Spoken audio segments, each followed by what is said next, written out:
देखो पहली क्लास है ये, है ना। पहली क्लास किस चीज़ की है ये पता नहीं, किस चीज़ की है? जियोग्राफी। जियोग्राफी क्या होता है कोई बताएगा? भूगोल।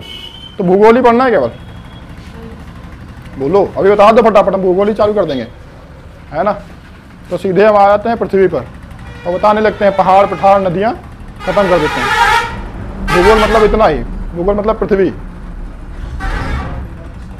देखो उससे पहले तुमको पढ़ना है एस्ट्रोलॉजी। क्या पढ़ना है? एस्ट्रोलॉजी जानते हो क्या होता है? अंतरिक्ष विज्ञान। क्या होता है? अंतरिक्ष विज्ञान, है ना। तो अंतरिक्ष के बारे में भी तो पढ़ना है, ब्रह्मांड भी तो देखना, क्योंकि क्वेश्चन वहां से भी तो बनेंगे। ब्रह्मांड के बारे में नहीं जानोगे? क्या है सूर्य, क्या है धरती, चंद्रमा क्या है ना, ये भी तो जानना जरूरी है। फिर बात आती है दूसरा, और आगे क्या पढ़ोगे? Geography, astronomy. एस्ट्रोनॉमी तो लिख दिया, हाँ नहीं पता है एस्ट्रोलॉजी क्या होता है? ये अंतरिक्ष विज्ञान होता है। एस्ट्रोनॉमी क्या होता है? ये ज्योतिष होता है, मतलब हाँ बताओ, ये ज्योतिष विज्ञान होता है। और इसमें अगर हम नॉमी कर दें तो क्या हो जाएगा? ये अंतरिक्ष विज्ञान हो जाएगा। तो हमको क्या पढ़ना है? एस्ट्रोनॉमी पढ़ना है या एस्ट्रोलॉजी पढ़ना है?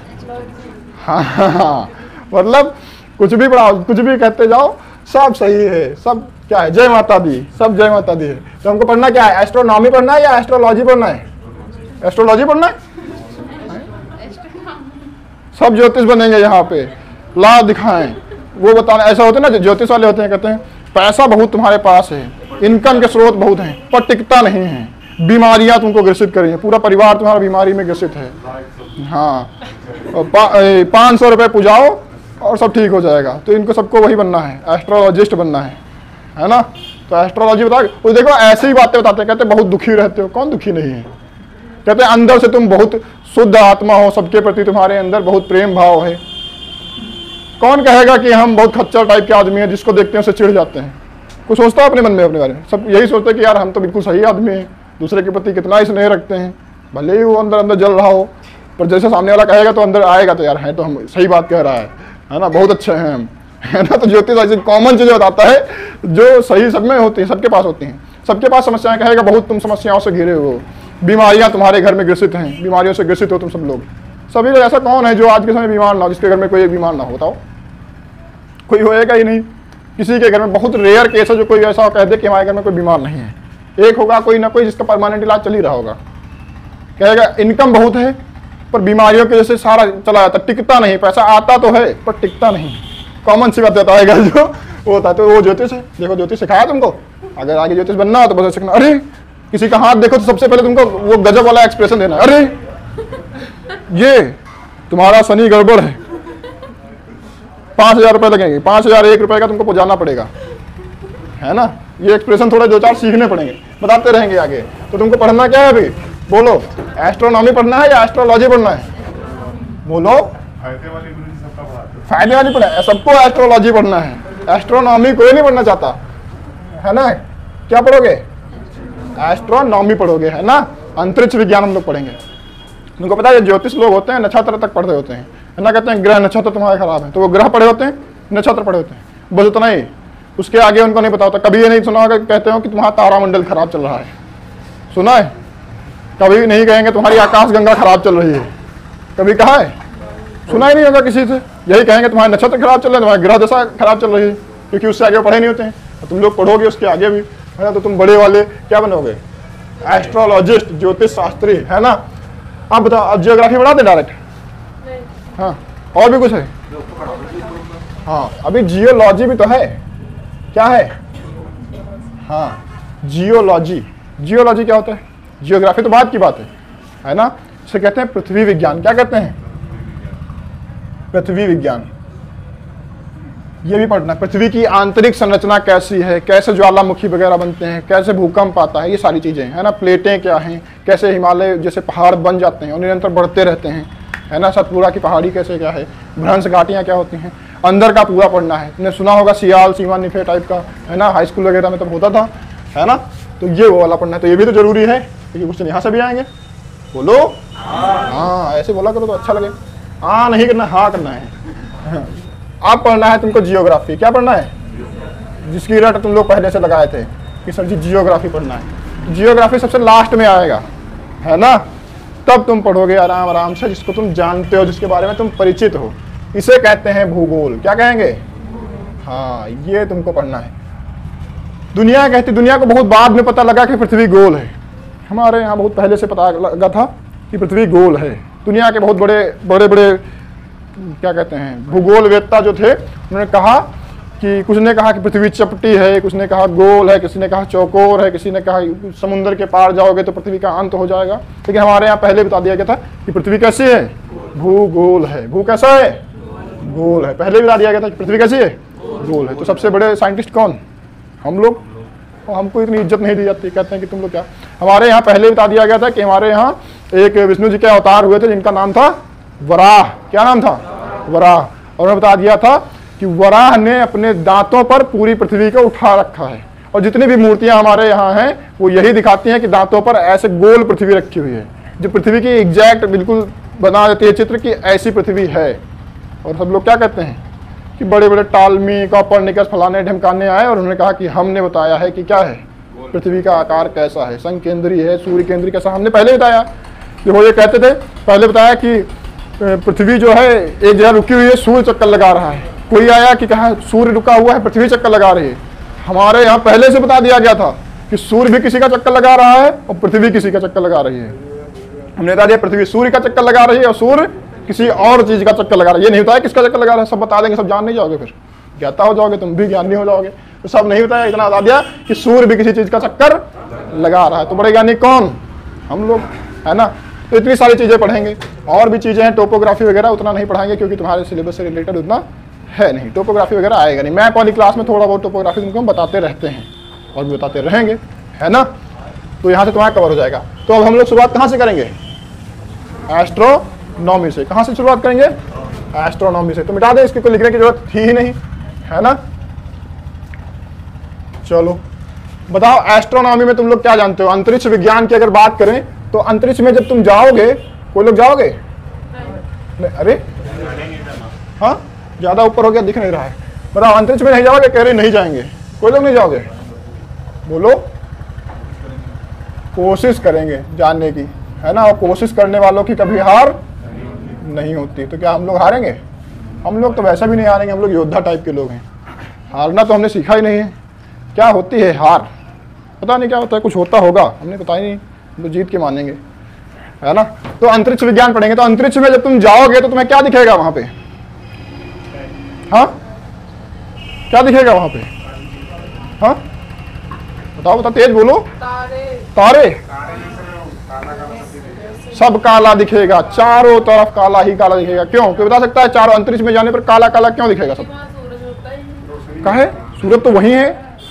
और सूरज के नजदीक आ जाओगे, लो सूरज ये पड़ोस में बैठो आप। हाँ अच्छा, ये अंतरिक्ष में सूरज नहीं है, सूरज धरती पे है।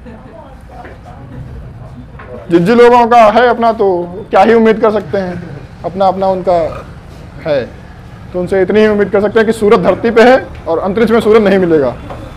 ठीक है, देखो अंतरिक्ष में जाओगे तो वहां तुमको कुछ नहीं मिलेगा।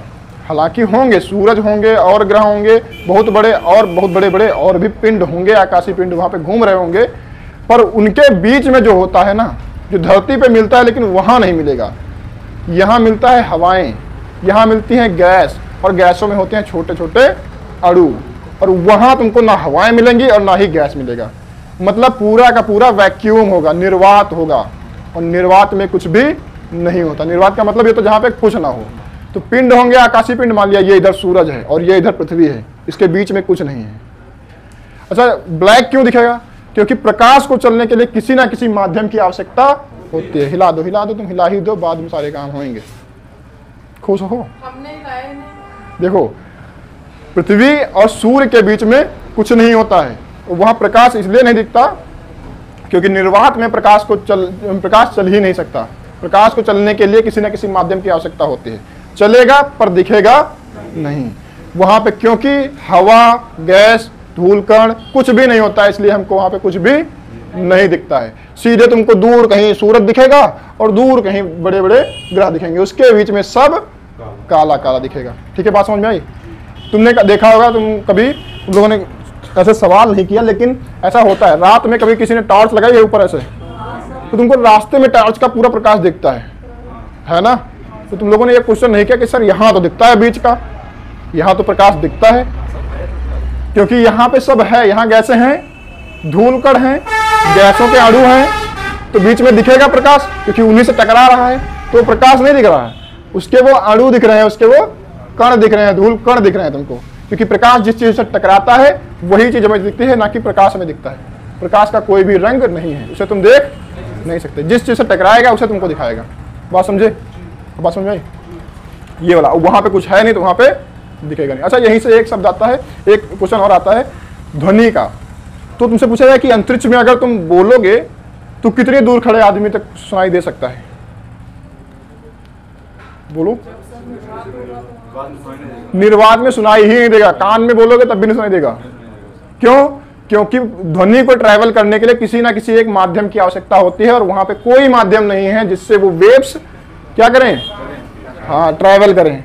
तो एक जगह से दूसरी जगह तुम्हारे ध्वनि की जो तरंगे हैं ये जा ही नहीं सकती, तो वहां कितने भी तेज चिल्लाओ कोई आवाज नहीं आएगी। बात समझे? कितना समझाया? अंतरिक्ष की थोड़ी थोड़ी इमेज बनी, बड़ा सा सूर्य दिख रहा होगा, आंखें बंद करोगे तो, है ना? पृथ्वी कहीं दिख रही होगी उसके आसपास, थोड़ा थोड़ा इमेज बन गया ना।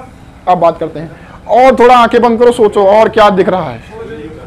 सोना नहीं है, कह रहा था सो जाएंगे, सोना नहीं है, सोचो और क्या दिख रहा है। पृथ्वी दिख रही है, सूर्य दिख रहा है, और क्या दिख रहा है? तारे दिख रहे हैं, है ना? तारे दिख रहे हैं सबको, लेकिन बहुत सारे दिख रहे हैं, बहुत सारे, है ना? तो अगर हम देखेंगे तो पूरे ब्रह्मांड में हमको सबसे ज्यादा अगर कुछ दिख रहा है तो तारे ही तारे हैं, सब तारे ही तारे दिख रहे हैं। तो हम शुरुआत करेंगे तारे पढ़ने से, है ना? तारा स्टार्ट करें। अच्छा, कोई बताएगा तारा बनता कैसे? क्या है तारा? तारा गैसों से बनता है ना? मान लिया कि ये कुछ है, ये गैसें हैं और ये गोल गोल घूम रही है। क्या कर रही हैं? गोल गोल घूम रहे हैं। क्यों? क्योंकि इनमें अभिकेंद्रीय बल लग रहा है। अरे लग रहा है अभिकेंद्रीय बल। इसमें देखो, वीडियो में नहीं दिख रहा होगा, मान के चलो कि यहाँ पे बना है, ठीक है? तो यहाँ पे क्या है, हमने गैसें बना दी, गैसों के अणु है ये, और ये क्या है, अभिकेंद्रीय बल के कारण क्या है, आपस में घूम रहे हैं। कौन सा बल लग रहा है? अभिकेंद्रीय बल। जो सीबीएसई वाले हैं वो लिखेंगे सेंट्रीफ्यूगल फोर्स, है ना? कौन सा बल लग रहा है यहाँ पे? सेंट्रीफ्यूगल या अभिकेंद्रीय बल इसमें लग रहा है। और सबको पता होगा, जब भी अभिकेंद्रीय बल लगता है तो चीजें केंद्र की तरफ बढ़ती रहती हैं। जब अपकेंद्रीय बल होता है तो चीजें केंद्र से और दूर जाती रहती हैं, लेकिन जब अभिकेंद्रीय बल लगता है तो चीजें केंद्र की तरफ बढ़ती आती हैं। मथानी देखा है? अभिकेंद्रीय बल लगता है, उसकी वजह से वो जो मक्खन होता है वो बीच में आता रहता है, और अपकेंद्रीय बल की तरफ दोनों तरफ घूमते हैं, तो अपकेंद्रीय बल की वजह से मट्ठा दूर दूर हो जाता है। मक्खन पास में आता है और मट्ठा दूर हो जाता है। देखा नहीं देखा? बोलो, ये कंफ्यूज है, नहीं देखा? मम्मी को देखा है ऐसा करती है ना? अरे देखा है तो तुमने देखा ही तो बात ही खत्म। कह रहे हैं हमने देखा ही नहीं, मम्मी ऐसा करती है, बात ही खत्म। देखो, मथानी होती है, ऐसे दोनों तरफ घुमाई जाती है वो। उसमें क्या होता है, एक बार लगता है अभिकेंद्रीय बल, इधर को घूमेगा तो अभिकेंद्रीय बल, इधर को घूमेगा तो अपकेंद्रीय बल। अपकेंद्रीय बल में दूर जाएंगी केंद्र से चीजें, और अभिकेंद्रीय बल में केंद्र के नजदीक आती जाएंगी चीजें। तो इसमें कौन सा बल लग रहा है? अभिकेंद्रीय बल लग रहा है, तो इसमें चीजें केंद्र की तरफ बढ़ती रहेंगी। और सोचो, इतनी गैसें हैं, केंद्र की तरफ बढ़ती रहेंगी, तो इनका आकार छोटा होगा या बड़ा होगा? और छोटा होता जाएगा। भैया, हमने कहा कि अंतरिक्ष में देखो, जो स्वतंत्र रूप से जो हवाएं गैसें जो तुम यहाँ पाते हो वो नहीं है। ये क्या है, जो भी होगा एक झुंड में होगा, इनके पास एक अपना इसमें अभिकेंद्रीय बल लगेगा, जिसकी वजह से ये पास में ही रहेंगी और उनका एक पिंड बन जाएगा। अभी समझ जाओगे तुम थोड़ा, क्योंकि होता है ना कि कुछ चीजें समय के साथ समझ में आएंगी, पूरा बताने तो फिर समझ जाओगे। क्योंकि जैसे यहाँ देखते हैं ना, तो गैसें पूरी फैली हुई हैं, विस्तृत है यहाँ पे, गैसें विस्तार रूप से फैली हुई हैं पूरे में। वहाँ ऐसा नहीं होता। वहाँ पे जो गैसें हैं, ऐसा तो नहीं कि गैसें नहीं है, गैसें नहीं तो फिर वायुमंडल कैसे बनेगा? हमने कहा वहाँ पे पूरे में गैसें नहीं है, पर जो गैसें हैं उनमें अभिकेंद्रीय बल लग रहा है, जिस वजह से वो सारी एक पास में है। और वही जब पास पास में आ जाएंगी तो थोड़ा और पास में आएंगी तो क्या हो जाएगा, इनके अणु और पास में आ जाएंगे और ये छोटा सा बनेगा। क्या बनेगा? छोटा सा बनेगा। बात समझे नहीं? बने वही गैसें हैं, उतनी ही हैं। क्या गैसें ज्यादा कम हो गई? क्या गैसें तो वही हैं, उनके अणु क्या हुए, अब पास में आ गए, है ना, कंप्रेस हो गए। तो तुमने एक चीज पढ़ा होगा कि पास में आएंगे तो इनके दोनों के अणु आपस में टकराएंगे। टकराव होगा कि नहीं होगा? सोचो सोचो। अब जब टकराव होगा तो घर्षण उत्पन्न होगा, कॉमन सी बात है। और तुमने पढ़ा होगा कि जब भी फ्रिक्शन होता है तो वहां पे ताप बढ़ता है। क्या बढ़ता है? ताप बढ़ेगा। फ्रिक्शन से ताप होता है कि नहीं होता है? इसको भरोसा ना हो, गाल पे रगड़ो अपने फटाफट से करके, अरे करके देखो, सब कुछ प्रैक्टिकल, दूसरे के नहीं, अपने अपने करके देखो, रगड़ के देखो, ताप होता है। अरे देखो ताप होता है कि नहीं होता है। और जब ज्यादा ताप होगा तो धीरे धीरे क्या होगा, ये जलना स्टार्ट कर देगा। यहाँ पे ताप बढ़ रहा है, अब अगली बार और होगा तो क्या होगा, और पास में आ जाएंगे, आकार और छोटा हो जाएगा इससे भी, और ये क्या होगा, जलना स्टार्ट हो जाएगा। क्या हो जाएगा, ऐसे बना दें, समझ जाओगे जलना स्टार्ट हो गया। और ये क्या बन गया, ये तारा बन गया। सबसे पहले कहां से स्टार्ट हुआ था, गैसों से। ये गैसें दूर दूर हैं, इसलिए इसको क्या कहेंगे, विरल गैसें। विरल मतलब होता है जब गैसें या कोई भी चीज जब दूर दूर होते हैं तो उसको क्या कहते हैं, विरल कहते हैं, है ना। लेकिन जब वो चीजें नजदीक आने लगती हैं तब उनमें क्या होगा, धीरे धीरे घर्षण हो जाएगा। तुम्हारा नाम अविरल है, अविरल मतलब दूर दूर नहीं, तुम पास में हो। अविरल, विरल का अपोजिट होता है अविरल, है ना। तो विरल का मतलब क्या होता है, तुमने साइंस में पढ़ा होगा, जिन जो लोग साइंस वाले होंगे उसमें हिंदी मीडियम वाले, वहां पे विरल माध्यम और सघन माध्यम ऐसे बताया गया होगा, है ना। विरल माध्यम होता है जहाँ, विरल माध्यम जहाँ पे अणु दूर दूर होते हैं, हाँ। सघन माध्यम जहाँ पे घने होते हैं अणु, है ना, पास पास में होते हैं, है ना। तो ये क्या हो जाएंगे, ये विरल गैसें हैं, दूर दूर, इनके अणु का क्या है, दूर दूर है। और ये वाला क्या है, धीरे धीरे इनमें अभिकेंद्री बल, कौन सा बल लग रहा है इनमें, अभिकेंद्री, मतलब केंद्र की तरफ ये बढ़ते जा रहे हैं, तो इनमें क्या होगा, और ये छोटे होते जाएंगे। और इनको अगली बार हम क्या कहेंगे, निहारिका कहेंगे। क्या कहेंगे, ये निहारिका कहे जाएंगे, ठीक है ना। बात समझ में आई। निहारिका को अंग्रेजी वाले क्या कहेंगे, नेब्यूला। क्या कहेंगे, नाम तो सुना होगा अंग्रेजी वालों ने, है ना, CBSE वाले, है ना। हमारे यहाँ निहारिका कहा जाता है, देखो कितना प्यारा नाम है ना। अब ये मत मुस्कुराओ नहीं, तुम लोग मुस्कुराओ मत। देखो अब क्या होगा, अब ये पास पास आते जाएंगे तो गैसों के अणुओं में घर्षण होगा, और घर्षण की वजह से इनमें ताप बढ़ेगा, और ताप बढ़ते, निरंतर ताप बढ़ने के कारण इसमें क्या होगा, आग लग जाएगी। क्या होगा, ये जलने लगेगा। क्या हो जाएगा, जलने लगेगा। जलने लगेगा कि नहीं जलने लगेगा। अब जैसे ही जलने लगेगा तो ये हमको दूर से एक ऐसा लगेगा कि कोई गोला है जो जल रहा है ना। पहले गैस थी, पास में आ गया, जलने लगा तो क्या हो गया, गोला बन गया, जलता हुआ गोला। और जो भी जलता हुआ गोला होगा उसी को हम तारा कहेंगे। तारे के लिए यही होता है कि उसके पास खुद की हीट होनी चाहिए। क्या होनी चाहिए, खुद की हीट। हीट मतलब ताप। क्या होना चाहिए, खुद का ताप होना चाहिए, और खुद की लाइट होनी चाहिए। क्या होना चाहिए, लाइट। लाइट को कहते हैं प्रकाश। क्या होना चाहिए, प्रकाश। तो जिस किसी के पास, जिस किसी भी आकाशीय पिंड के पास खुद का ताप होगा और खुद का प्रकाश होगा, उसको हम क्या कहेंगे, वही तारा कहलाएगा। क्या कहलाएगा, तारा कहलाएगा। बात समझे नहीं समझे। सूर्य के बारे में बात करो, अगर हम उनसे पूछें सूर्य, सूर्य क्या है बताओ, सूर्य तारा है या नहीं। सूर्य के पास खुद का ताप है कि नहीं, खूब है, भर भर के है। खुद का प्रकाश है कि नहीं, खूब है। बाहर देख लो, इतना दे रहा, तुमको भी दे रहा है, ले जाओ जितना चाहिए। तो सूर्य क्या हो जाएगा, ये एक तारा हो जाएगा। बात करें पृथ्वी की, तुम्हारे पृथ्वी में क्या खुद का ताप है, क्या खुद का प्रकाश है। देखो ये कह रहे हैं सर पृथ्वी में ताप तो है पर प्रकाश नहीं है। ताप भी जो है वो बाहर से तुमको देखने को नहीं मिलेगा। पृथ्वी का जो ताप है वो उसके सेंटर में है। अभी पढ़ाएंगे, जब तुमको कहा था ना कि अभी पढ़ाएंगे तुमको क्या कहते हैं, लू यार बुला दिया, पृथ्वी की आंतरिक संरचना, तो वहां बताएंगे कैसे पृथ्वी का टेम्परेचर बढ़ता जाता है ना। सेंटर में उसका टेम्परेचर बहुत ज्यादा है ना। पर बाहर से देखोगे तो पृथ्वी में ऐसा कुछ, जमीन पे हाथ लगा के देखो तो ऐसा टेम्परेचर नहीं है। अगर मान ले कि टेम्परेचर है भी तो प्रकाश तो नहीं है, तो क्या ये इस वाले कॉन्सेप्ट को प्रूफ कर रहा है, नहीं। तो क्या तारा होगा, नहीं। अच्छा एक बात आती है चांद की, जो चंद्रमा है, चांद नहीं लिखते हैं, चंद्रमा लिखते हैं ना, तो इसको कहते हैं चंद्रमा, चंदा मामा। बताओ चंदा मामा तारा है या नहीं, क्यों, इनके पास ना ही इनका खुद का प्रकाश है, प्रकाश भी नहीं है और ताप भी नहीं है। टेम्परेचर है वहां पे कुछ नहीं, माइनस में है टेम्परेचर, तो वहां पे कोई ताप है ही नहीं, है ना। और प्रकाश तो बिल्कुल नहीं है। लेकिन फिर तुम देखते हो कि रात में तो चमकता है सर जी, रात में तो चमकता है, दिखता नहीं चमकते, तो प्रकाश तो है। और प्रकाश है तो इसका मतलब टेम्परेचर तो होना ही होना चाहिए, क्योंकि प्रकाश निकला तो टेम्परेचर तो होगा, है ना। तो कहां से आता है, सूर्य से आने वाले प्रकाश को क्या करता है, वो रिफ्लेक्ट करता है, इसलिए वो चमकता हुआ दिखता है। जैसे तुमने शीशे पे देखा होगा, शीशे पे इधर से टॉर्च लगाओगे तो वहां से वो रिफ्लेक्ट करके दूसरी जगह प्रकाश भेजने लगता है। ऐसा लगता है कि शीशा खुद चमक रहा है, जबकि शीशा नहीं चमक रहा होता है, चमक वो टॉर्च रही होती है। और शीशा क्या कर रहा था, उसी प्रकाश को रिफ्लेक्ट कर रहा होता है। किया है ना सबने, ऐसे से घुमा घुमा के, है ना? नहीं किया तो आज करना जाके। तो यहाँ पे टॉर्च क्या है, ये जो टॉर्च है ये सूर्य है और ये शीशा तुम्हारा चंद्रमा है। बात समझे नहीं समझे? और उधर जहां लग रहा है समझ लेना कि वहां से तुम देख रहे हो उसको कि वो चमक रहा है। तो हाँ, सूर्य ग्रहण चंद्र ग्रहण भी बता देंगे, ठीक है, बता देंगे, है ना? क्या है, हाँ यही हो जाता है, सूर्य का प्रकाश पड़ता है चंद्र ग्रहण। कौन कहता है कि सूर्य का प्रकाश नहीं पड़ता? सूर्य का प्रकाश चंद्रमा पे पड़ता है चंद्र ग्रहण में, पर क्या बता देंगे। देखो क्या होता है, सामने है सूर्य ग्रहण। अभी तुमने नया नया ताजा ताजा देखा होगा, देखा था? नहीं देखा था? कैसे नहीं देखा? अरे अभी ताजा वाला सूर्य ग्रहण हुआ था, देखो ताजा वाला सूर्य ये था और फिर ऐसे बना, फिर ऐसे बना और फिर ऐसे निकल गया। ये वाला देखा था? नहीं देखा था? तुम लोगों ने देखा होगा तो साइड वाला देखा होगा, इतना केवल, हाँ सूर्य इतना दिख रहा होगा, इतना वाला, है ना? ये वाला देखा था? नहीं देखा था? इतना था। अरे बता देंगे कि क्या होता है सूर्य ग्रहण चंद्र ग्रहण, सब बताएंगे, क्या है परेशान। अभी केवल समझो इतना, है ना? छोड़ के नहीं जाएंगे कॉन्सेप्ट कोई भी, तो हम पे भरोसा रखो, ठीक है? अब बात करते हैं तारे की।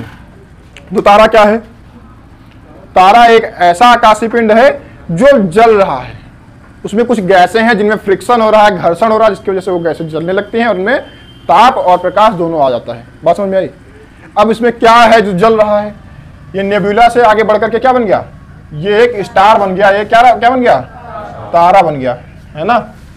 अब इसमें क्या है जो जल रहा है? तो इसमें पाई जाती है हाइड्रोजन गैस। हाइड्रोजन को एच से लिखते हैं, पता चल जाएगा ना सबको? एच लिख दें, हाइड्रोजन तो सबको पता होगा ना, एच। अब ये क्या होता है, जो हाइड्रोजन गैसें हैं ना, इनका हीलियम में संलयन होता है ना? क्या होते हैं? हाइड्रोजन का हीलियम में संलयन होता है, जिस वजह से ये चमकते हुए तुमको दिखाई देते हैं। और इसमें कौन सी प्रक्रिया है? तो तुमको बता दिया अभी, संलयन की प्रक्रिया होती है। कौन सी होती है? संलयन। एक होती है संलयन की प्रक्रिया, एक होती है विखंडन की प्रक्रिया।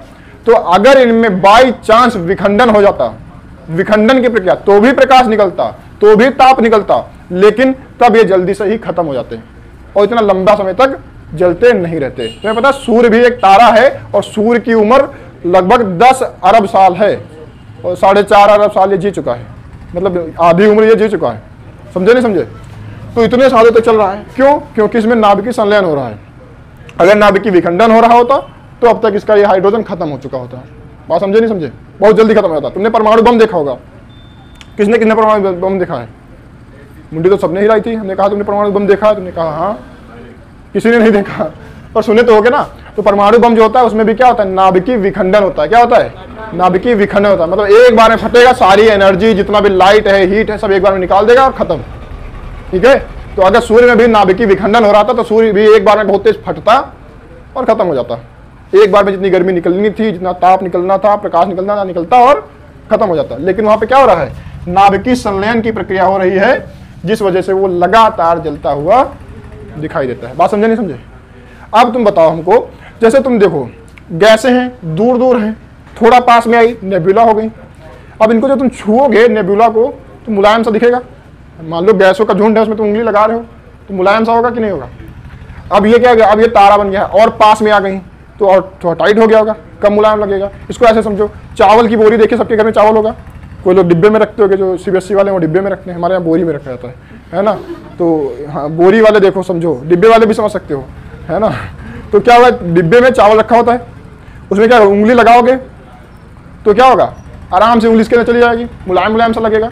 लेकिन उसी डिब्बे को बाहर से दबा दिया जाए तो थोड़ा टाइट हो जाएगा, और दबा दिया जाए और टाइट जाएगा, और दबाओगे बिल्कुल आटा जैसा हो जाएगा, दब जाएगा, पत्थर हो जाएगा। फिर लगाओ, फिर उंगली इसमें नहीं जाएगी, टाइट हो जाएगा। और ये भी क्या हो रहा है? पहले बहुत दूर दूर थे और पास आया, फिर और पास आया, तो क्या है? अभी ये थोड़ा टाइट होने लगा होगा।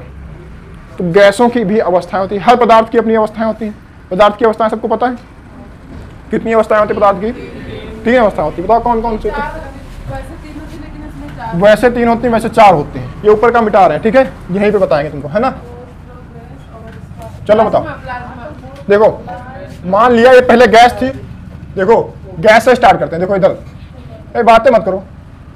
गैस सबसे पहले क्या होंगी? गैस। फिर गैस से जब और पास आती जा रही है तो क्या हो जाएंगे? द्रव होंगी। क्या होंगी? द्रव होंगी। और द्रव भी और पास आ जाएगा, उसके अणु और पास आ जाएंगे तो क्या हो जाएगा? ठोस हो जाएगा। क्या हो जाएगा? ठोस हो जाएगा। लेकिन तुम देखोगे जब गैस से द्रव के बीच में होगा, जब ना गैस होगा और ना द्रव होगा, उसके बीच में कहीं पे होगा, क्या होगा? ना ही गैस होगा क्योंकि अभी गैस है, और जब द्रव होगा, लिक्विड जिसे कहते हो, तो ना ही लिक्विड होगा, उसके बीच में कहीं पे एक ऐसी अवस्था होगी जिसे हम क्या कहते हैं? प्लाज्मा कहते हैं, है ना। शहद देखा है सबने? शहद, शहद क्या गैस होती है? क्या द्रव होता है? एकदम पानी जैसा गिरता है, पानी द्रव होता है। पानी डालो एकदम लोटा से, ऐसे उल्टा करो, फट से गिर जाएगा। शहद को डालो 2 मिनट तक गिरता ही रहेगा। तो ना वो ठोस है और ना ही गैस है, बीच का कुछ है, ठोस भी नहीं है, द्रव भी नहीं, उसके बीच का कुछ है, उसी को कहते हैं प्लाज्मा। तो प्लाज्मा समझ जाओगे? तो अभी ये क्या हो रहा है? अभी इधर जा रहा है, तारा बन रहा है, तो अभी किस क्रम में है? ना ही द्रव हुआ है। द्रव हुआ है क्या? नहीं। तो अभी ये प्लाज्मा की अवस्था में क्या है? अभी क्या है? प्लाज्मा की अवस्था में है। तो तुमसे पूछेगा तारे में जो ईंधन होता है किस अवस्था में होता है? ये प्लाज्मा में की अवस्था में होता है। अगर तुमसे पूछा जाएगा ईंधन में कौन सी गैसें होती हैं, बोलो। जो तारे का ईंधन होता है उसमें कौन सी गैसें होती हैं? हाइड्रोजन और हीलियम होता है। हाइड्रोजन का हीलियम में संलयन होता है, इसीलिए वो लगातार जलते तुमको दिखाई देते हैं लंबे समय तक, है ना।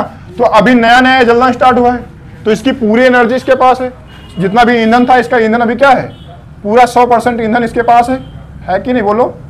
जितना था अभी तो जलना स्टार्ट ही हुआ है, तो 100% ईंधन इसके पास है कि नहीं? लेकिन हमने फिर बताया ना कि धीरे धीरे जलता रहेगा, तो धीरे धीरे ईंधन खत्म भी तो होगा। घर वाली गैस सिलेंडर देख लो, नया नया लाते तो 100% होता है, फिर जैसे जलना स्टार्ट करते हो 2-4 दिन में थोड़ा सा कम होता है, फिर कम होता है, फिर ऐसे करके धीरे धीरे खत्म हो जाता है। तो कोई समय आएगा जब तारा भी खत्म हो जाएगा, होगा कि नहीं होगा? तो वो वाला क्रम हमको देखना कि तारा जब खत्म होगा तब कैसे बनेगा, है ना। और इसी से तुमको ब्रह्मांड के सारे कॉन्सेप्ट समझ में आ जाएंगे। पहले इतना छाप लो, जिनको वीडियो में नहीं दिख रहा है वो उनकी किस्मत, है ना। अपना इतना देखो। चलो, तारा, है ना, देखो तारा, स्टार, स्टार बन गया, तारा बन गया, है ना। तारा जो रात में टिमटिमाता हुआ देखते हो, उसी तारे की बात कर रहे हैं, है ना। तो ये मान लिया क्या है? ये एक क्या है? तारा है। यही है तुम्हारा स्टार, जो तुम रात में टिमटिमाता हुआ देखते हो। और ये जल रहा है, क्या हो रहा है? जल रहा है ना। ऐसे ही बनाया करें ये सूर्य, ऐसे कह रहा सर जी तारा ऐसे बना दिया करिए। ऐसे कैसे बनता है? ऐसे ये सीबीएसई में ऐसे बनाते हैं तारा, हमारे यहाँ ऐसे ही बनाते हैं। बचपन से सिखाया गया कि तारा ऐसे बनता है ना। सीबीएसई में बनाते हैं ऐसे, है ना। सीबीएसई में ऐसे करके ऐसे बना देते हैं तारा। हाँ तो अभी तो बताया यार, सूर्य भी एक तारा है। कह रहा सर ऐसे सूर्य लगता है, तारा ऐसा नहीं होता। और अभी बताया था कि सूर्य भी एक तारा है। मतलब क्या होता है? सीबीएसई वाले समझो, थोड़ा कॉमन सेंस लगाओ। अभी देखो मेरी बात समझो, इधर देखो। अभी इसमें 100% ईंधन है कि नहीं है? इसमें ईंधन अभी 100% है, पर ये जलेगा तो इसका ईंधन क्या होगा? कम होगा। तुमने किसी ने अभी दिवाली आई, सबने दिया जलाया होगा। दिया को ऑब्जर्व किया तुम लोगों ने? ध्यान से देखा है? लास्ट में जब बुझने वाली होती है, बुझ जाने वाली, तब किसी ने देखा है? तो उसकी जो बत्ती होती है ना, वो जितना जल रही थी उससे तेज जलने लगते हैं। तो ये भी वही है, उसका ईंधन खत्म होने वाला है। तो जब खत्म होने वाला होगा तो ये और तेज जलेगा। देखा नहीं देखा? लास्ट में जब बचती है तो भवकती है खूब तेज से, और वो थोड़ा तेज जलेगी। पहले अगर लौ इतनी उठ रही होगी तो अब इतनी उठेगी, होता है कि नहीं?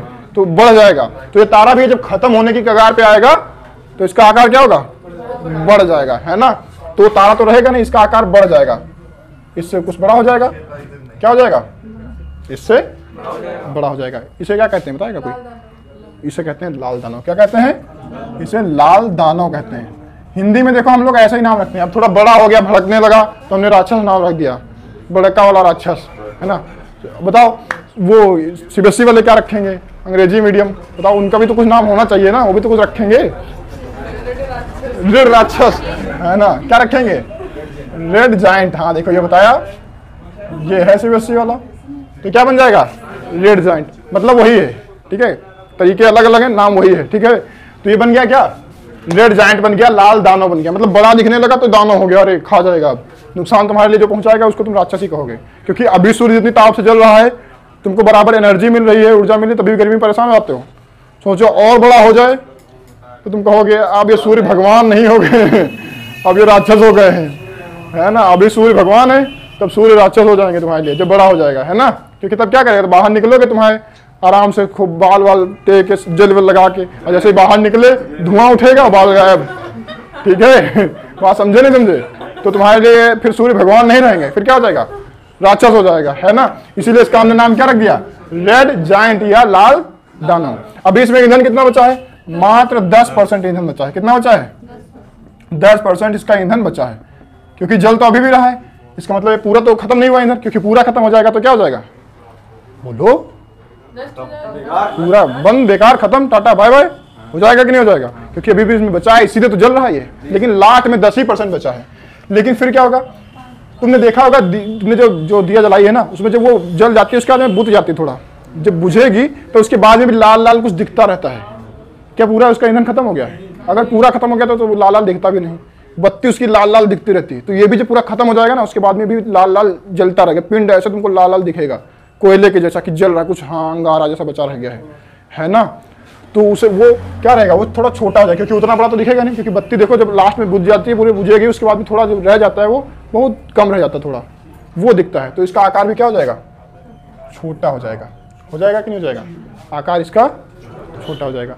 लेकिन है तो ये राक्षस का बेटा ही है कि नहीं, तो ये छुटका राक्षस हो जाएगा, है ना। ये रेड जायंट था तो ये क्या हो जाएगा, हाँ नहीं, ये श्वेत वामन हो जाएगा। क्या हो जाएगा, श्वेत वामन, है ना। क्या हो जाएगा, श्वेत वामन। वामन मतलब होता है बौना, छोटा हो गया तो बौना, और श्वेत मतलब अब बुझने वाला है, अब इसमें उतना रेड रह नहीं गया, तो आप क्या हो गया, इसका कम हो गया है ना। इसे इंग्लिश वाले कहते हैं व्हाइट ड्वार्फ। क्या कहते हैं, व्हाइट ड्वार्फ, है ना। तो ये व्हाइट ड्वार्फ बन गया, है ना, बन गया। देखो जरूरी नहीं होता कि व्हाइट ड्वार्फ ही बने, क्यों, क्योंकि अगर इसका एक पैरामीटर है कि कब व्हाइट ड्वार्फ बनेगा। हमने देखो ऊपर बनाया है, मतलब नीचे ही बनने की संभावना है, इसलिए हमने ऊपर बनाया है, समझो थोड़ा, है ना। एक कंडीशन है, देखो वो कंडीशन ये है कि अगर ये सूर्य से, जो हमारा ये सूर्य भगवान है ना, इनके आकार के 1.5 गुने से छोटा है, इनके आकार के 1.5 गुने से छोटा है, तो वो बनेगा श्वेत वामन। लेकिन अगर उनके 1.5 गुने से बड़ा है तो क्या बनेगा, तो बन जाएगा सुपरनोवा। क्या बन जाएगा, जिसे कहते हैं अभिनव तारा। क्या कहते हैं, नाम सुना है कि नहीं सुना है, अरे पढ़ा होगा भूगोल उगोल में, बचपन में, हाई स्कूल वगैरह में तो नाम आया होगा। तो उसे क्या कहते हैं, सुपरनोवा। क्या कहते हैं, सुपरनोवा। देखो ये बड़ा बनाया छोटा बनाया, मतलब अगर ये सूर्य के आकार के 1.5 गुने से बड़ा है, बात समझे, सूर्य के आकार से 1.5 गुने से बड़ा है तो क्या बनेगा, अभिनव तारा बनेगा। और अगर उसके 1.5 गुने से छोटा है तो श्वेत वामन बनेगा, व्हाइट ड्वार्फ बनेगा। बात समझे नहीं। अब तुमको यहाँ पे एक बात हमको समझानी है कि सूर्य क्या बनेगा, जब सूर्य खत्म होगा तो वो श्वेत वामन बनेगा या अभिनव तारा बनेगा। ये क्यों बराबर है, अरे बराबर नहीं है यार। देखो समझो, सुनो मेरी बात सुनो, मैथमेटिक्स समझो थोड़ी। देखो बड़ा हो जाएगा, ये बनेगा तो वो बड़ा हो जाएगा, जो समझो हम बताते हैं। मान लिया सूर्य जो है अपने आप में 100 है ना, 100 रुपए मान लेते हैं, इसी हिसाब समझो 100 रुपए है तुम्हारे पास। अब हम कह दें अपने आप के 1.5 गुना, तो सूर्य अपने आप में 100 है, सूर्य का 1.5 गुना कितना हो जाएगा, सूर्य का 1.5 गुना 150। अब हम कहें इस 1.5 गुने से छोटा हो, मतलब 100 से छोटा नहीं कह रहे हैं हम, सूर्य से छोटा नहीं कह रहे हैं, उसके 1.5 गुने से छोटा कह रहे हैं, मतलब इस 150 से छोटा होगा तो क्या बनेगा, तो श्वेत वामन बनेगा। अगर 150 से छोटा 149 भी होगा तो क्या बनेगा, तब वो श्वेत वामन बनेगा। सूर्य भी तो अपने 1.5 गुना से छोटा है, 100 ही है, तो सूर्य भी क्या बनेगा, श्वेत वामन बनेगा। लेकिन अगर इससे कोई बड़ा हो, मान लिया 200 हो, सूर्य है 100, उससे बड़ा हो 200 हो, 150 हो, 155 हो, तो क्या हो जाएगा, तब वो बन जाएगा अभिनव तारा। मतलब सूर्य के बराबर बात नहीं हो रही, सूर्य के 1.5 गुने से अगर छोटा है तो क्या बनेगा, श्वेत वामन, और 1.5 गुने से अगर बड़ा है तो अभिनव तारा बन जाएगा। बात समझे नहीं समझे, ये बात समझ में आई। अब एक बात और समझ लो, कोई डाउट है किसी को, एक बात और समझ लो, ये 1.5 गुना वैल्यू नहीं है, ठीक है, ये 1.5 गुना नहीं है, एग्जैक्ट वैल्यू नहीं है, लगभग में है। एग्जैक्ट वैल्यू है 1.44 गुना। गुना समझते हो, गुना ऐसे लिखते हैं गणित वाले नहीं। किससे 1.44 गुना होना चाहिए, सूर्य से। किससे, सूर्य से। 1.5 गुना से अगर छोटा है, क्या है, सूर्य के 1.5 गुना से अगर छोटा है तो क्या बनेगा, श्वेत वामन। और अगर ये सूर्य के 1.44 गुना के से बड़ा है, अगर क्या है, बड़ा है, मतलब अगर ये 150 से ऊपर वाला है तो क्या बनेगा, तो अभिनव तारा। अब बताओ सूर्य क्या बनेगा, अभी भी कंफ्यूजन रह गया, सूर्य क्या बनेगा? सूर्य बनेगा श्वेत ड्वार्फ, है ना, श्वेत ड्वार्फ देखो है ना, क्या बनेगा? श्वेत वामन या व्हाइट ड्वार्फ बनेगा, क्योंकि वो अपने 1.5 गुना से तो छोटा है ही, है कि नहीं है? बोलो, सूर्य अपने 1.5 गुना से तो छोटा है, हर कोई अपने 1.5 गुना से तो छोटा ही होगा, 1.5 गुना से ज्यादा होता है, खुद से तो छोटा, 1.5 गुना से तो छोटा ही होगा खुद, है ना।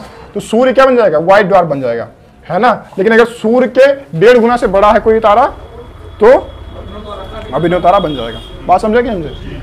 अब इसकी एक एक कंडीशन लेके चलते हैं। अगर कोई व्हाइट ड्वार्फ है तो आगे चल के क्या बनेगा? जब अभी इसमें क्या है? अभी इसमें 5% ईंधन बचा है, क्या है इसमें? ईंधन कितना है? अभी भी अगर ये जल रहा है तो इसमें ईंधन कितना है? कुछ तो बचा होगा, तो मान लेते 5% इसमें ईंधन बचा है। इसमें भी 5% बचा होगा, 5% ईंधन इसमें भी है, पर ये बड़े वाले का है ना। बात समझे नहीं समझे? इधर 10% बचा था, हमने कहा था इसमें कितना बचा है? 10%। इसमें कितना बचा? 5% ईंधन बचा है ना। दोनों कंडीशन में से कुछ भी हो सकता है। अगर सूर्य के 1.5 गुने से छोटा है तो श्वेत ड्वार्फ मतलब श्वेत वामन, और अगर बड़ा है 1.5 गुने से तो अभिनव तारा। हमने इसको रख दिया। अच्छा, ये जो लिमिट दी गई ना 1.44, इसे कहते हैं चंद्रशेखर सीमा। क्या कहते हैं? चंद्रशेखर सीमा। ये भारतीय वैज्ञानिक हैं, देखो भारत का ऐसे हल्के में मत लो, भारतीय वैज्ञानिक है ये, है ना। उनका नाम था चंद्रशेखर।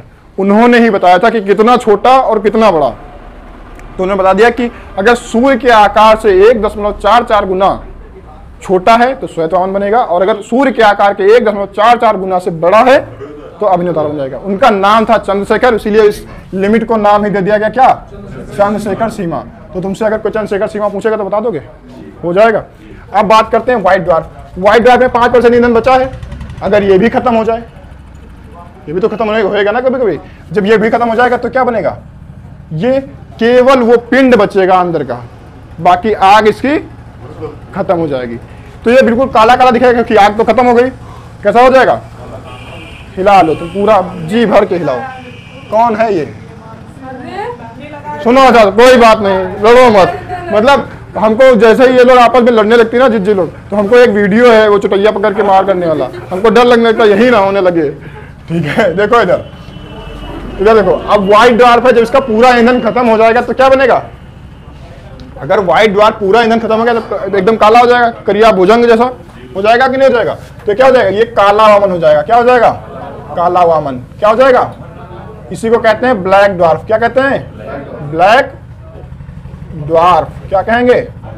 Black dwarf. खत्म हो गया ये। अब ये आकाश में ऐसे ही घूमेगा, काला काला बड़ा सा पिंड बना। अब इसमें कुछ आग तो बची नहीं, तो इधर उधर घूमता रहेगा, टहलता रहेगा, है ना। खच्चर किसी काम का नहीं, है ना। अब बात आती है अभिनव तारा की। अभिनव तारा ये भी तो खत्म होगा, अभी 5% ईंधन बचा है, इसके भी तो खत्म होने के चांस आएंगे। अब तुम बताओ, मान लिया कोई बहुत बड़ी सी दिया है और लास्ट में जब भड़कने लगे एकदम से रेड जाइंट हो जाए तो क्या होगा? वो वैसे ही खत्म होगी जैसे छोटी दिया खत्म होती है?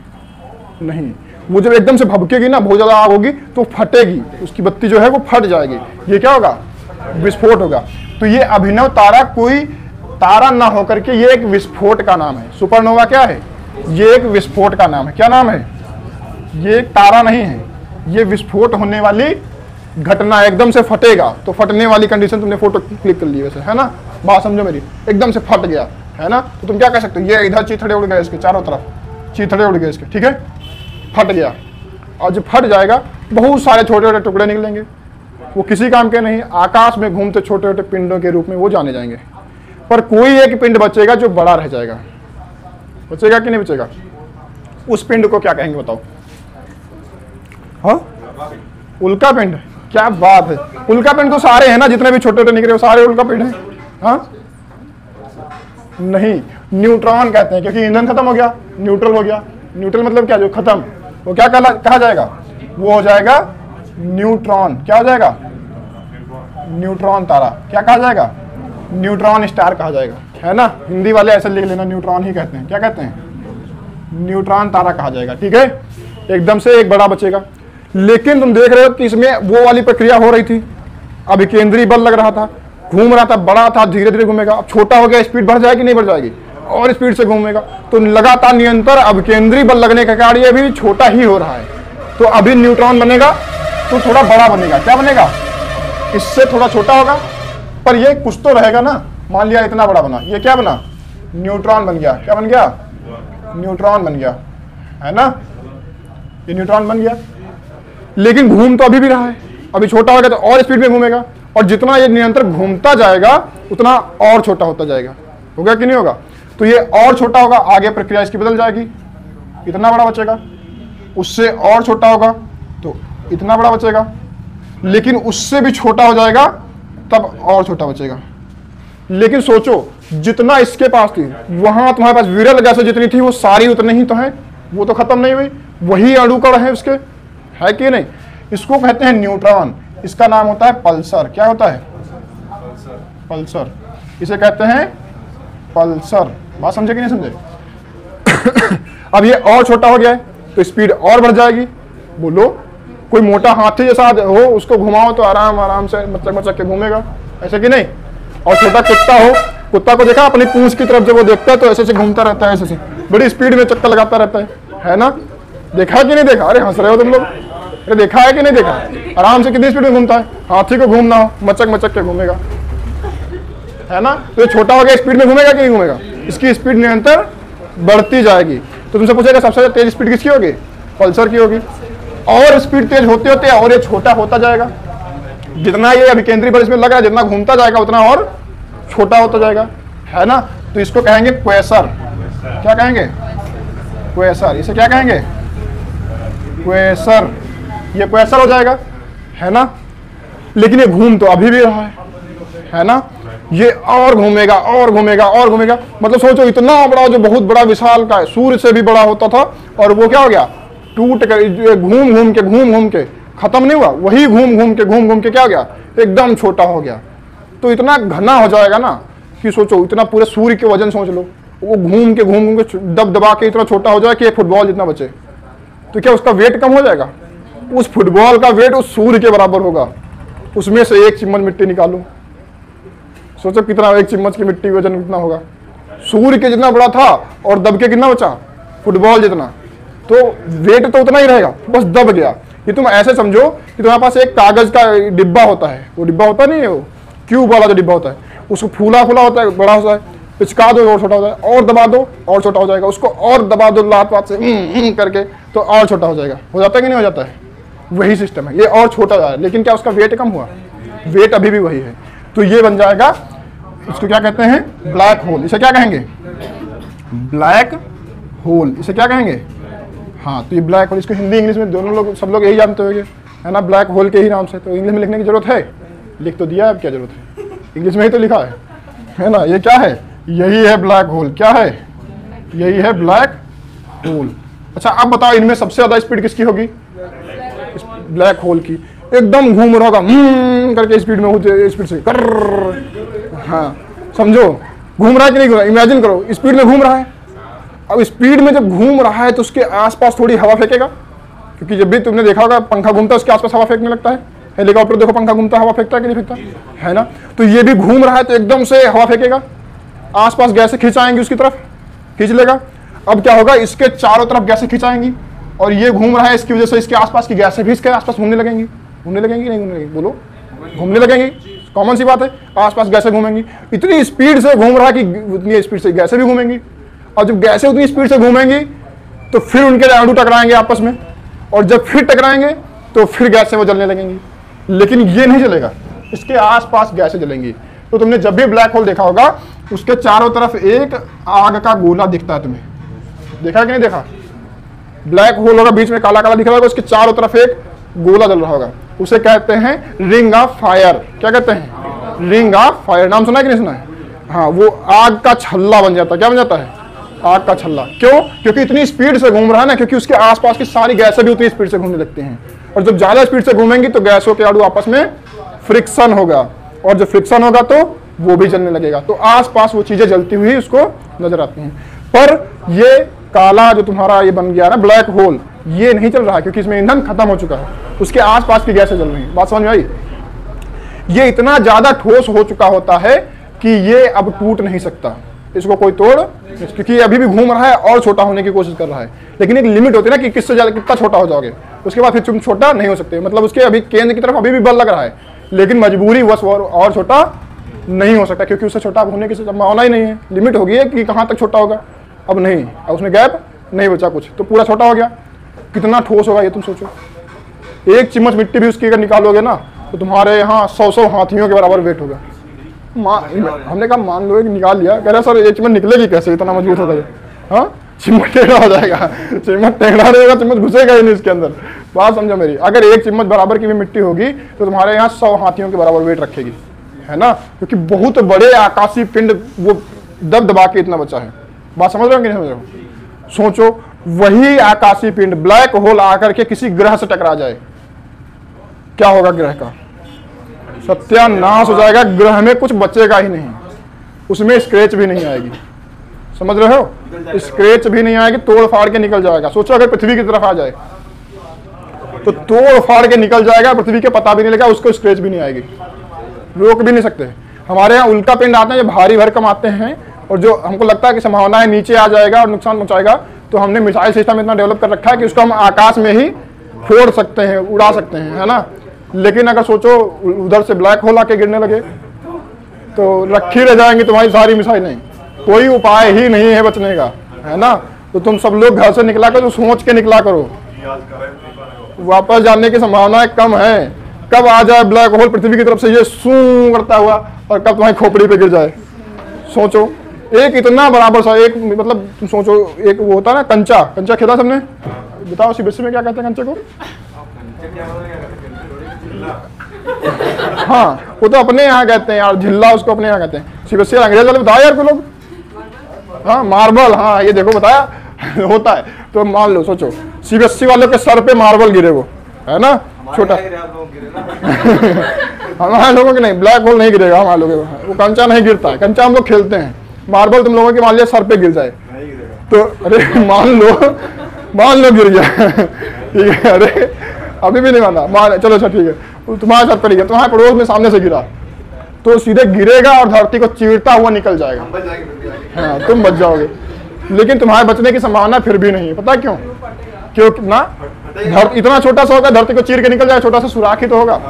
लेकिन हमने फिर बताया धरती के अंदर बहुत आग है, रास्ता बन जाएगा, वहां से तुरंत ज्वालामुखी निकलेगी और फिर तुम उसी लावा में लावा बीन चबावा हो जाओगे। समझे नहीं समझे? बात समझे नहीं समझे, है ना। तो ये है पूरा स्टार का मतलब। पूरा तारा समझ में आया? कैसे ब्लैक होल बनता है समझ में आया? तारा कैसे बनता है? पहले विरल कैसे हैं, अब केंद्रीय बल लगा जिसकी वजह से पास में आती गई, पास में आने के कारण घर्षण बढ़ गया, घर्षण के कारण उसमें आग लग गई और आग के कारण वो जलने लगा। निरंतर जलते जलते उसका ईंधन जब खत्म हुआ तब वो 2 स्टेज में जाएगा। चंद्रशेखर सीमा से अगर वो छोटा है तो क्या बनेगा? श्वेत अमन, अगर बड़ा है तो अभिनव तारा, है ना। श्वेत अमन खत्म होकर के बनेगा काला अमन, ब्लैक डॉर्फ, और अभिनव तारा टूट के 3 अवस्थितियों में जाएगा। क्या ये सारी चीज चारों बनेंगे? कोई एक ही बनेगा, उसकी स्थिति बदल जाएगी। ये चारों तो बनेंगे नहीं। अगर ये इस स्थिति में है तो आगे बदल के इसमें आएगा, इस स्थिति में है तो ये बनेगा, है ना। एक तारा में चारों तो बन नहीं सकते, ये बन सकते क्या? ये स्थिति है उसकी बदलेगी, है ना। तो बात समझ में आई? ये पूरा सिस्टम समझ में आया, डायग्राम पूरा, है ना। तो जब भी ब्लैक होल देखना तो तुम समझ जाना। अच्छा, कुछ लोग कहते हैं ब्लैक होल के अंदर, सीबीएसई वालों में ऐसा होता है ना, इनके यहाँ बताया जाता है कि ब्लैक होल के अंदर पैरेलल यूनिवर्स है। मतलब पैरेलल यूनिवर्स ऐसे समझो कि वहां भी ऐसी सेम यही ब्रह्मांड, उसके वो अपने आप में एक ब्रह्मांड है, वो लोग मानते हैं। कहते हैं जो जिस ब्रह्मांड में हम लोग रह रहे हैं ना, ब्लैक होल अपने आप में एक ब्रह्मांड है, उसके अंदर भी ऐसे ही पृथ्वी है, ऐसे ही हम लोग हैं, पूरा वैसे ही मान लेते हैं। ऐसा हॉलीवुड में दिखाया जाता है और सीबीएसई वाले मान लेते हैं। हमको पता है कि उसके अंदर कुछ भी नहीं है, पता है कि उसके अंदर कुछ भी नहीं है, पैरेलल यूनिवर्स नहीं है। लेकिन हॉलीवुड की मूवी, मार्वल की मूवी में दिखाते हैं कि उसके अंदर पैरेलल यूनिवर्स, कुछ नहीं होता उसके अंदर, ठीक है। अच्छा, काला क्यों दिखता है? क्योंकि उससे टकरा करके इतना घना हो जाता है कि उससे टकरा करके प्रकाश भी वापस नहीं जा सकता। और तुमको कोई चीज दिखती तभी है जब उससे प्रकाश टकरा करके वापस आता है, तभी वो चमकती हुई दिखती है। तो तुमको पता है, अभी शुरुआत में बताया कि कोई चीज तभी दिखेगी जिससे प्रकाश टकराएगा और वापस रिफ्लेक्ट होगा, तभी तुमको वो चीज दिखेगी। और जिससे टकरा करके वापस ही ना हो तो दिखेगी नहीं। बात समझे? इसीलिए तुमको काला काला दिखेगा, ठीक है। तारा पूरा समझ में आया? अभी तारे में कोई कंफ्यूजन नहीं? छापो फिर।